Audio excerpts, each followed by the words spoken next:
में हम थियो नाम के एक शैतान लड़के को देखते हैं। वो वीडियो गेम का लालच देकर अक्सर अपना होमवर्क दूसरों से करवाया करता। घर में भी सामने से नहीं पाइप पे चढ़कर खिड़की से अपने कमरे में घुसता। एक दिन थियो केला खाते हुए छत पर गया और उसने छिलका अचानक नीचे फेंका। तभी एक पोर्टल खुला और केले का छिलका हवा में गायब हो गया। थियो को जब छिलका नीचे गिरने की आवाज नहीं आई तो उसने पीछे मुड़कर देखा। वो कंफ्यूज हो गया और नीचे जाकर चेक किया कि छिलका तो नहीं है यहाँ पे। अब थियो ने अपना रोलर स्केट नीचे फेंका और फिर दोबारा से वही हुआ, वो भी हवा में गायब हो गया। अब थियो की हैरानी और बढ़ गई। उसने एक पत्थर नीचे फेंका और पत्थर भी गायब हो गया। अब वो अपने बड़े भाई ऑस्कर को इस पोर्टल के बारे में बताने गया। उन दोनों के माँ बाप नहीं थे तो अब वो अपनी दादी के साथ रहते थे। खैर इस वक्त ऑस्कर उससे बहुत नाराज था क्योंकि थियो ने उनकी माँ की लिखी हुई कुछ किताबों के पन्ने फाड़कर पेपर रॉकेट बना दिए थे। थियो ने बताने की कोशिश की कि उसे टाइम पोर्टल मिल चुका है, लेकिन ऑस्कर को लगा कि थियो उसका मजाक उड़ा रहा है। दरअसल उनकी माँ अचानक ही कहीं गायब हो गई थी। जहाँ एक तरफ थियो सोचता था कि वो किसी के साथ भाग गई,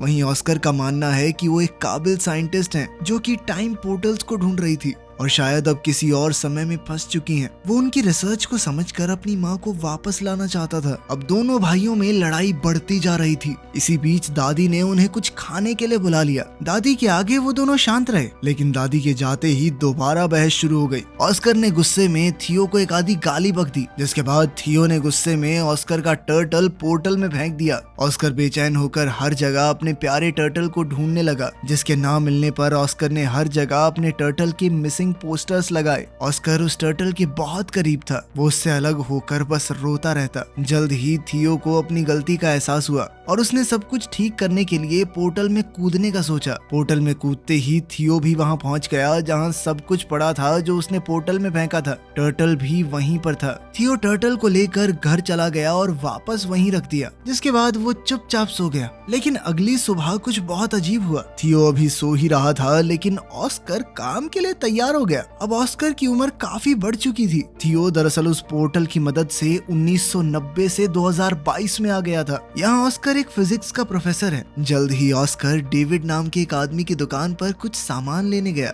कुछ देर बाद इस दुकानदार की बेटी एलिना भी वहाँ आ गई। डेविड और एलिना काफी समय से अच्छे दोस्त हैं। डेविड बचपन से एलिना को पसंद करता था, बस कभी कह नहीं पाया। एलिना का डाइवोर्स हो चुका था और अब वो 2 बच्चों की माँ थी, लेकिन ऑस्कर के मन में अब भी उसके लिए प्यार था। एलिना ऑस्कर की यूनिवर्सिटी में ही इंग्लिश प्रोफेसर है। घर पर थियो उठा और ऑस्कर को ढूंढने लगा। उसने टर्टल को उठाया और दादी के पास गया। दादी अब काफी बूढ़ी हो चुकी थी और वो थियो को पहचान नहीं पाई। जब ऑस्कर ने थियो को देखा तो वो चौंक कर बेहोश हो गया। जब ऑस्कर को होश आया तो उसने पूछा कि क्या ये सच में तुम ही हो थियो? थियो भी कंफ्यूज हो गया। उसने ऑस्कर से पूछा कि तुम कौन हो और मेरा नाम कैसे जानते हो? ऑस्कर ने बताया कि मैं तेरा बड़ा भाई हूँ, और कौन? अब थियो ये देखकर हैरान रह गया कि तू एक दिन में इतना बड़ा कैसे हो गया बे? थोड़ी बातचीत के बाद उन्हें समझ आया कि थियो किसी तरह 2022 में पहुंच चुका है। उनकी बात उस वक्त के बारे में हुई जब ऑस्कर थियो पर गुस्सा था मॉम के नोट्स फाड़ने के लिए। थियो ने ऑस्कर को अपनी माँ की वो रेड ड्रेस वाली तस्वीर दिखाई।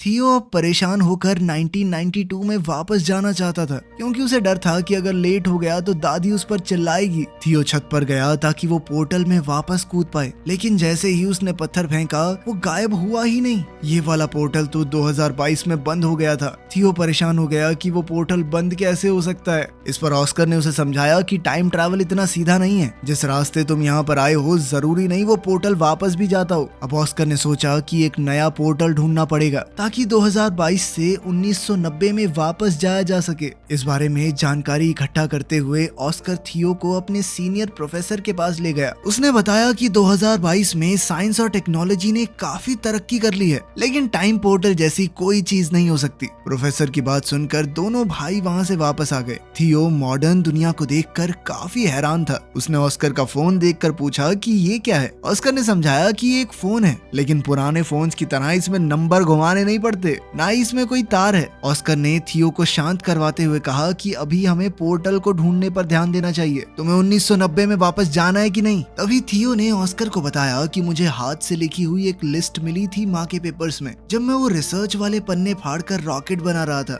मैंने तुम्हें परेशान करने के चक्कर में वो डिक्शनरी में छुपा दी थी, हो सकता है उसमें कुछ मिल जाए। उन दोनों ने दादी से उस डिक्शनरी के बारे में पूछा तो दादी ने बताया कि उसने वो डेविड को दे दी थी। अगले दिन वो सुबह उठे तो ऑस्कर ने बताया बताया कि वो डेविड से मिलने जा रहा है और थियो को चुपचाप घर पर रहने को कहा कि कहीं जाइयो मत। लेकिन थियो चुपचाप घर से बाहर निकलकर एक बड़े से मॉल में पहुंचा। मॉल में गैजेट्स को देखकर थियो एकदम हैरान हो गया। खास तौर पर उसने वीआर हेडसेट को इस्तेमाल करते हुए गलती से उसे तोड़ दिया। फिर ऑस्कर को वहां बुलाया गया जिसे सारे नुकसान की भरपाई करनी पड़ी। ऑस्कर ने थियो को बात न सुनने के लिए डांटा और फिर वो दोनों डेविड के डिपार्टमेंटल स्टोर में गए वो डिक्शनरी ढूंढने के लिए। डेविड ने बताया कि उसने डिक्शनरी घर पर रखी है। तभी वहाँ एलिना आई। थियो बहुत हैरान है कि एलिना बड़ी होकर इतनी खूबसूरत कैसे हो गई। तभी एलिना ने पूछा कि ये बच्चा कौन है, इसे मेरा नाम कैसे पता। इस पर ऑस्कर ने झूठ कह दिया कि ये मेरे कजन का बेटा है। ऑस्कर ने किसी तरह बात बदली और फिर एलिना ने दोनों को अपने घर में बुलाया जहाँ उसका बेटा बेटी वीडियो गेम खेलने में बिजी थे। थियो इन वीडियो गेम्स को देखकर बहुत इंप्रेस हो गया और एलिना के बेटे जेन के साथ खेलने लगा। ऑस्कर को वो लिस्ट डिक्शनरी में मिल गई तो उसने थियो से कहा कि अब घर चलने का वक्त हो गया है। लेकिन